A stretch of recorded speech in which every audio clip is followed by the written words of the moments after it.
Somewhere between the real and the impossible, something has been watching us. For over 4,000 years, across dozens of civilizations, people who had never met, who spoke different languages, who worshipped different gods, all described the same creature. That is not a coincidence.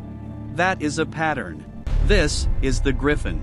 The griffin, part eagle, part lion, is one of the oldest creatures in recorded human mythology. Its earliest known depictions date back to ancient Elam and Persia, around 3000 BCE. But it doesn't stop there. The ancient Greeks called it the griffin. They believed it nested in the Scythian mountains, modern-day Russia and Kazakhstan, and that it guarded enormous deposits of gold. Warriors who dared to steal from them, they simply vanished. In medieval Europe, the griffin evolved into a symbol of divine power, the perfect union of sky and earth.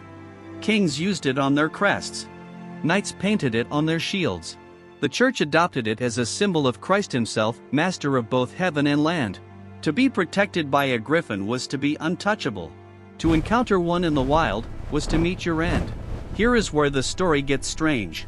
Adrienne Mayor, a folklorist and historian of science at Stanford University, proposed a compelling theory that ancient Scythian nomads, the very people the Greeks cited as sources for griffin legends, regularly crossed the Gobi Desert. In that desert, Protoceratops fossils erode naturally from the rock. They are everywhere. And to an ancient nomad with no concept of prehistoric animals, what would they look like? A creature with 4 legs and a bird's beak. Guarding gold, the gold-rich mineral deposits of the region. Nesting in remote mountains no man could survive. The griffin may not be pure fantasy. It may be a 4,000-year-old attempt to explain a real fossil. But Mayor's fossil theory, as elegant as it is, doesn't explain everything. How did civilizations with no contact, no shared trade route, no common language, independently arrive at the same creature, with the same features, the same behavior, the same mythology?